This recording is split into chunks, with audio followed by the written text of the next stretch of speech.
messieurs les ministres, monsieur le ministre de la transition énergétique, 1500 entreprises acteurs de la transformation du bois, dont 90% de PME établies sur l'ensemble de notre territoire national, sont aujourd'hui durement frappées par la mise en place de la REP, la responsabilité élargie des producteurs sur les produits et matériaux de construction du bâtiment, issue donc de la loi AGEC. Celle-ci fait en effet peser des risques de blocage des industries françaises, de fraude, mais aussi de recours grandissant aux importations. Pourquoi ? Eh bien parce qu'elle induit, pour la prise en charge du recyclage des produits en fin de vie, des tarifs discriminants jusqu'à 6 à 20 fois plus élevés que ceux appliqués, par exemple, pour les structures béton ou acier. Les industriels de la transformation du bois s'acquittent depuis le 1er mai dernier d'une éco-contribution qui peut avoisiner les 3% de leur chiffre d'affaires, avec une trajectoire entre 6 et 9% à horizon 2027.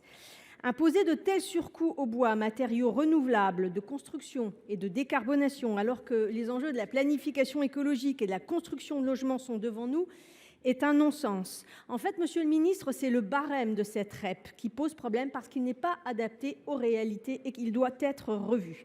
Il ne tient en effet aucun compte du cycle de vie vertueux et du profil écologique des produits bois.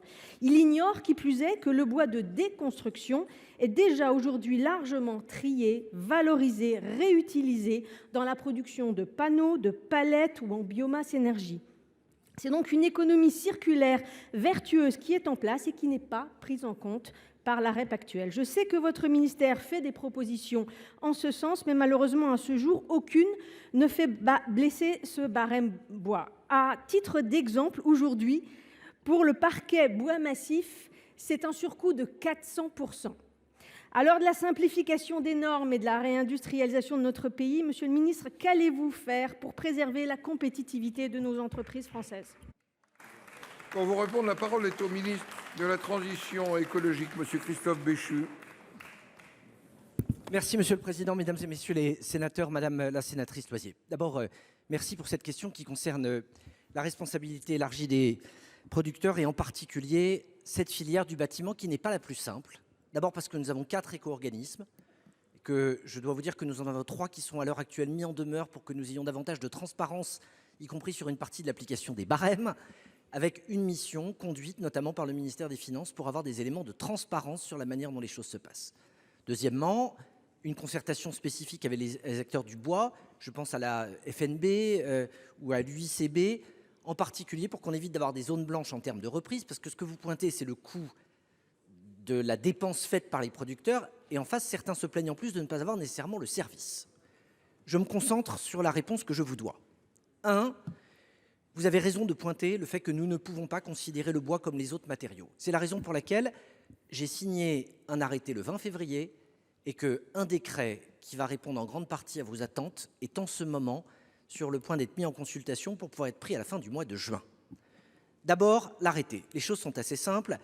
Nos produits de sciage qui sortent de nos scieries sont principalement frais et ils sont confrontés, mais vous le savez par cœur, à la compétition de produits de construction en bois qui, eux, sont préfabriqués et qui viennent de l'extérieur. Nous avons donc mis en place un abattement le 20 février dernier, de manière à faire en sorte que les produits qui sont issus de scieries et qui sont frais avec un taux d'humidité qui dépasse les 20% puissent faire l'objet d'un coût moindre au moment de cette mise sur le marché. Mais le plus important, c'est ce qui arrive.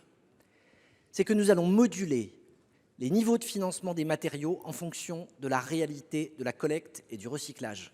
Et compte tenu de ce que vous décrivez sur la filière bois, ce décret qui devrait intervenir, je pense, au plus tard à la fin du mois de juin, va permettre de remettre de l'équité et je dirais parfois même un peu de bon sens dans ce dispositif dont vous avez rappelé la genèse. Voilà la réponse que je peux vous faire. Merci. Nos prochaines questions d'actualité auront lieu le mercredi 22 mai à 15 h. Merci mesdames et messieurs les ministres. La séance sera reprise à 16h40 pour l'examen de la proposition de loi adoptée par l'Assemblée nationale visant à réduire et encadrer les frais bancaires sur succession. La séance est suspendue.